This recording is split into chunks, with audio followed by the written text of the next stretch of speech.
All right, so let's start this broadcast with big breaking news that's in fact coming from Australia, where 20-time Grand Slam champion, world number one Novak Djokovic has now lost his legal bid to avoid deportation from Australia. A federal court has unanimously rejected Novak Djokovic's appeal to stay on in the country and to compete at the Australian Open. The orders of the court are: 1. The amended application be dismissed with costs, such costs to be agreed or failing agreement assessed. 2. Reasons to be published at a later date. Those are the orders of the court.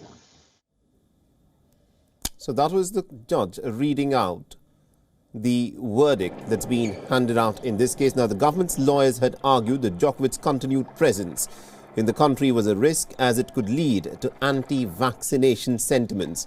And this has come at a time when the country is in fact facing its worst COVID-19 outbreak since the pandemic began. The latest decision effectively ends Novak Djokovic's hopes of setting a world record at the Australian Open this year. Novak Djokovic is expected to be deported from Australia ahead of the Australian Open.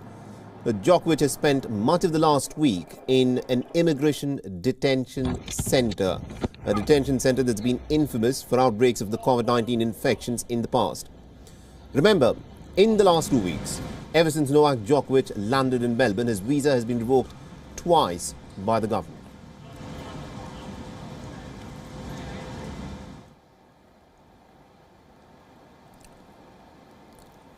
All right, now to give us more insights in terms of what, of course, this judgment by the federal court in Australia, of course, means, we are joined in by WION's sports editor, Djokovic Singh, who is, of course, joining us in this broadcast. And we are also joined in by Christy Doran, who's a sports journalist, who's joining us live from Sydney. But Djokovic, let me begin with you. This is the verdict that's been given out by the court where the appeal by Novak Djokovic has been turned down. What are we to make of this? The Australian Open this time quite likely will take place without the world's number one player. Well, Rafael Nadal actually put it very well, Saleh, when he addressed the pre-tournament press conference on Saturday, saying that the Australian Open is bigger than any one person. Now, you're going to look at this decision on two angles. One, and perhaps Christy will be able to shed more light on the political sort of battle that has led to this. The fact remains, and even the ATP said this, that Novak Djokovic did not commit anything wrong. He followed the rules that were laid down for people who were not vaccinated heading into the Australian Open. And it is only when he arrived that he was told that his medical exemption was not valid, which sort of led to this political ping pong and the sort of sentiments that were expressed. What the immigration minister quoted in those court filings was that Novak Djokovic himself admitted to breaching his country's COVID protocols when he was diagnosed as COVID positive. He still went ahead and gave an interview to a journalist and knowing that he was COVID positive. This is one of the most important pegs on which this entire second visa cancellation was put out. And clearly the court has agreed that Novak Djokovic is someone who will stoke anti-vaccine sentiments, that perhaps Australians will, those who are not in favor of vaccination, will in fact go ahead and follow his lead as well. That's something perhaps Christy can be able to shed light on. As far as Djokovic goes, he's released a statement saying that, yes, I will not be playing. And the Australian Open has already gone forward and named a replacement. Indeed. Now, let me in fact bring in our guest from Sydney. Now, Christy, this is a judgment that is being looked at from around the world very, very closely. The fact of the matter is, the immigration minister in Australia cited that Novak Djokovic is a health for public safety. He said he's a danger for public safety. You know, this is not the first tournament that Novak Djokovic has been playing ever since the pandemic started and ever since the vaccines have been available. He played at the Australian Open last year. He played at the French, at the Wimbledon and also the US Open.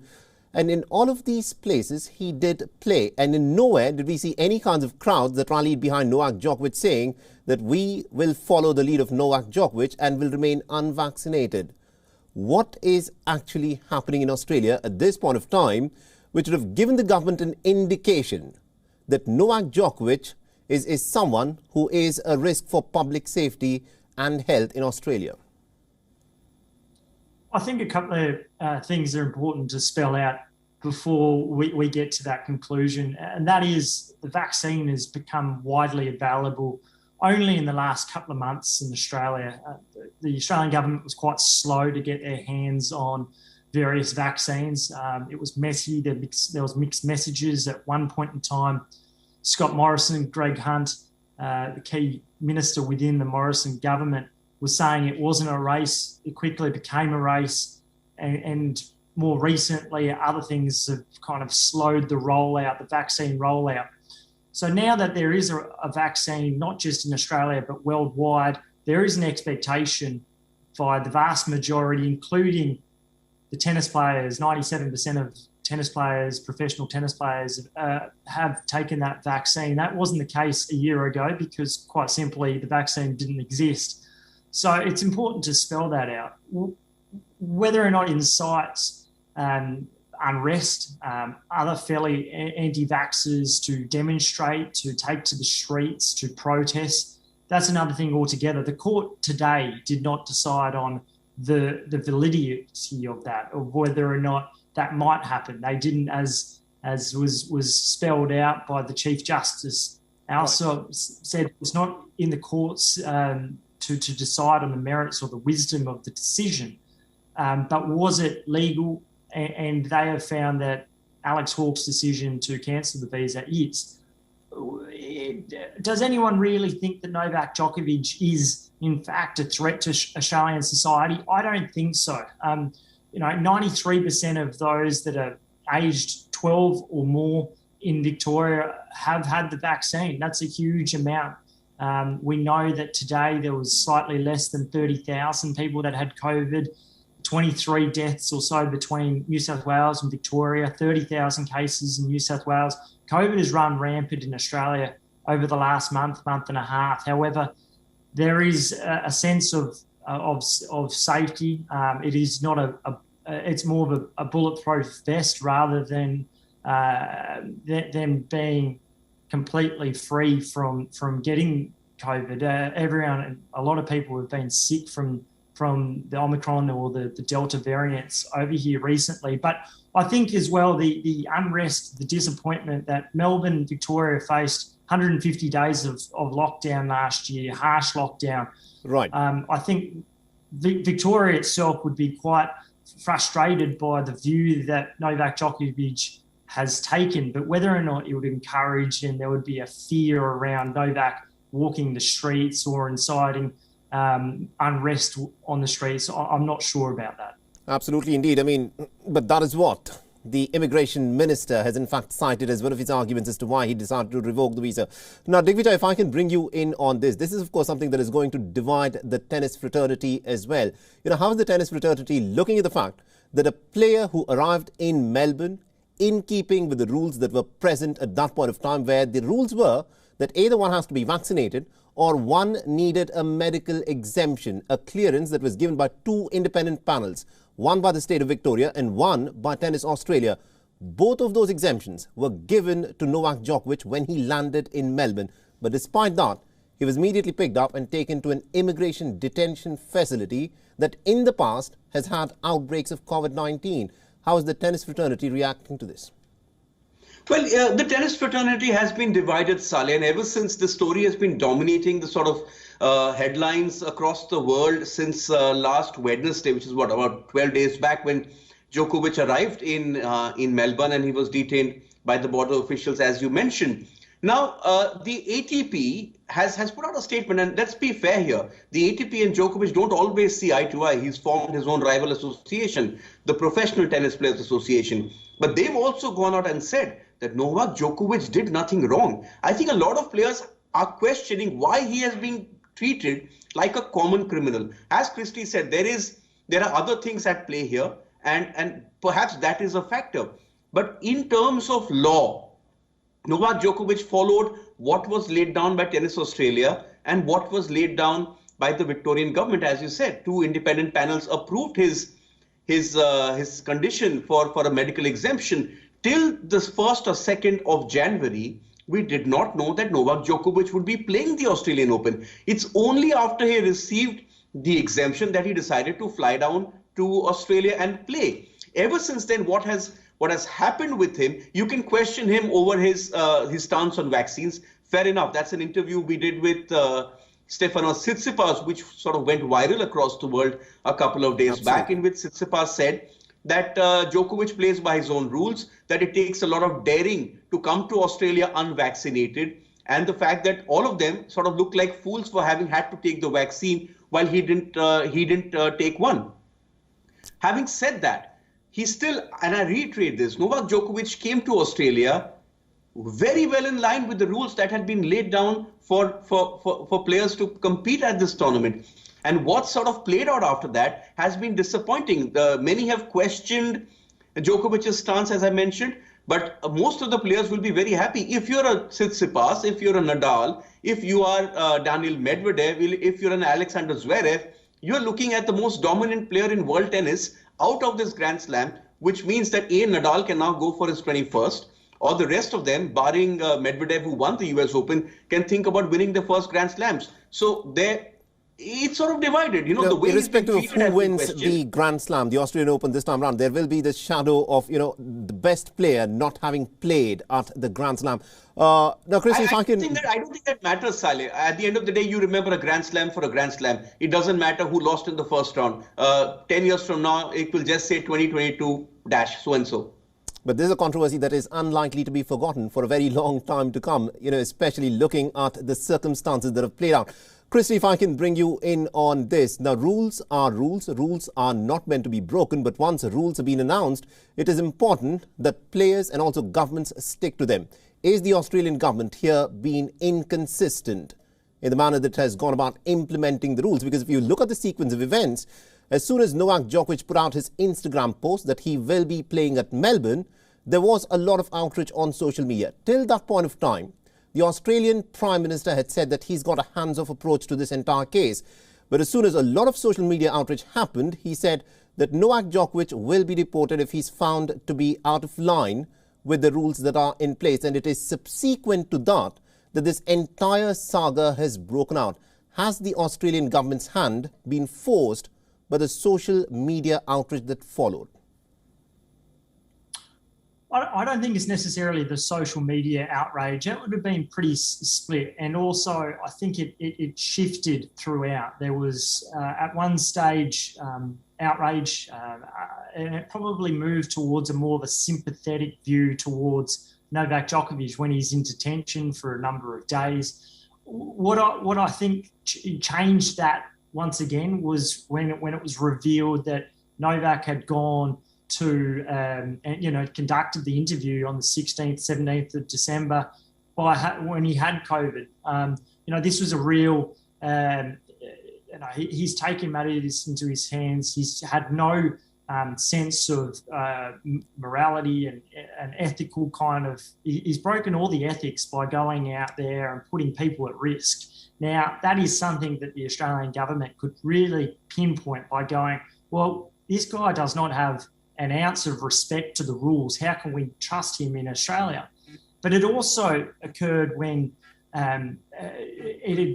Australians have been encouraged to get vaccines. You're not allowed to go anywhere in Melbourne without showing your vaccine passport by checking in to any bar or restaurant that you may go into. So there were a lot of things that were occurring to shift that over the course of a couple of days. But this really, I think, comes down to politics too. The Australian government is seeking re-election come May. They're probably behind in the polls. It's expected that there might be a change in government. And this is one area that the Liberal coalition government has always been very strong, particularly Scott Morrison, which is a Fortress Australia mentality. Stop the boats. We won't allow refugees in. Stop the boats. Close the borders. We don't want anyone else coming into Australia. And if you look inside Australia too, Western Australia, which is on the west of Australia, that has shut itself off to the rest of Australia completely. People from New South Wales aren't even allowed to get into Western Australia at the moment. So this COVID issue, it's been front and centre Right. the media landscape for 2 years. You know, Christy, if I can just interrupt you there, you know, the fact is we've been looking at how the COVID-19 outbreak has been playing out in Australia, and also as to how the government has been responding to it. It's very good that Australia has got very strict rules for vaccination, but the fact of the matter is we've also witnessed protests within Australia by Australians where hundreds of people have taken to the streets where they're not happy with the restrictions that the government has announced. And here we have Novak Djokovic, who's now being made an example of, so to speak, for this very tough stance that the Australian government wants to get across as a message of how it is controlling the pandemic. Yeah, and you can't disagree with that. You know, in New South Wales and Victoria, there have been a number of protests for, you know, for the best part of a year. So it does show that there is an anti-vax or crowd demonstration there. Maybe perhaps Novak does play into that. You know, it's your own personal opinion whether or not you wish to take the vaccines, and that's a different discussion altogether.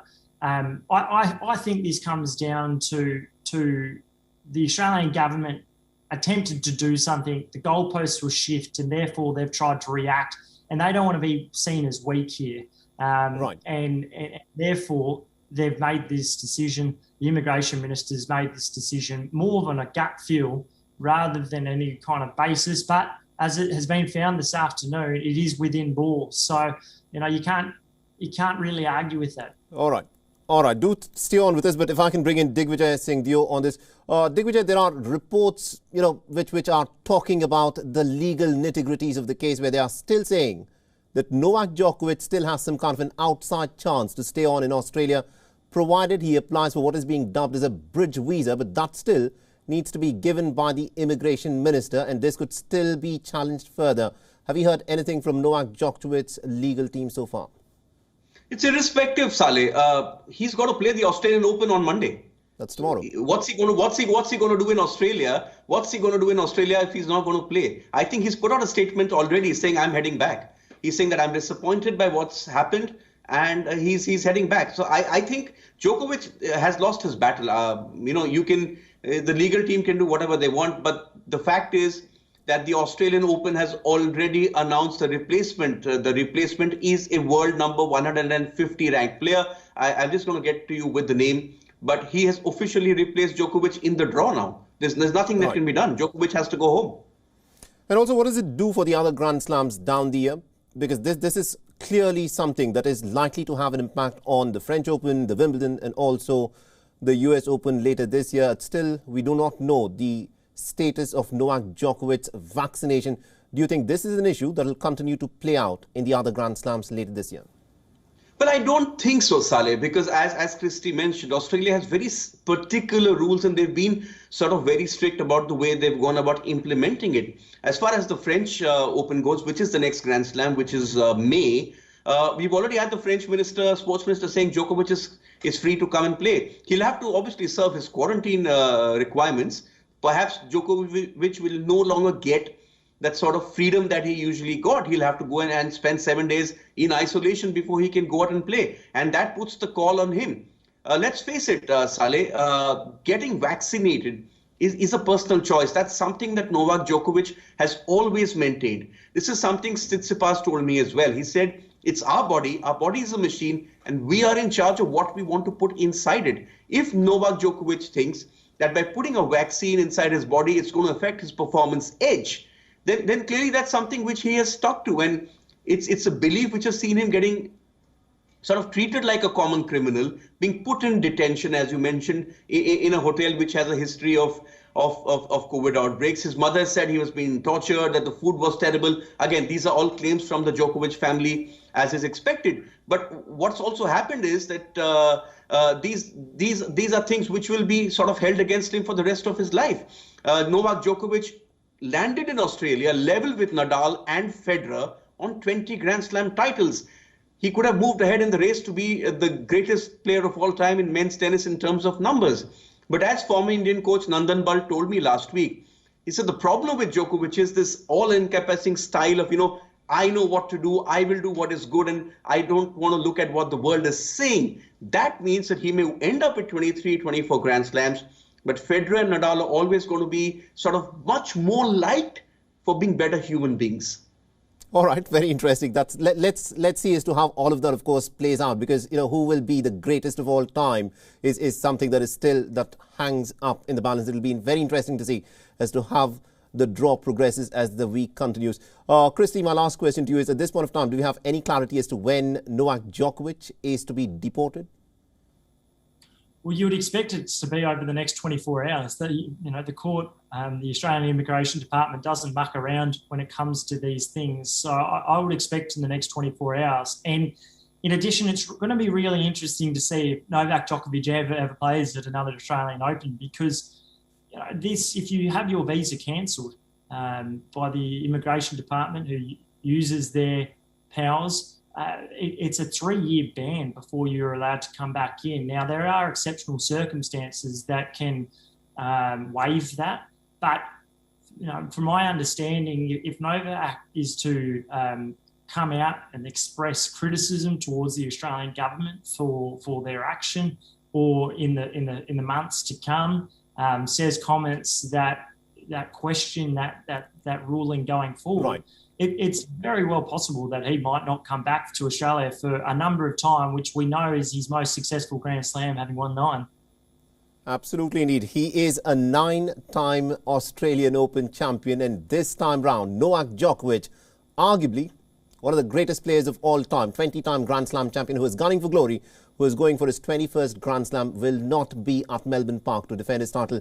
Thank you very much indeed to both Digvijay Singh Dio and also to Christy Durant for joining us in this broadcast. This, of course, is a hugely controversial Australian Open that we've witnessed in the last many decades. Novak Djokovic, the defending champion, will not be playing. This after the federal court has said that it abides by the decision that's been announced by the immigration minister that his visa stands revoked, and the #1 player in the world will be deported from Australia.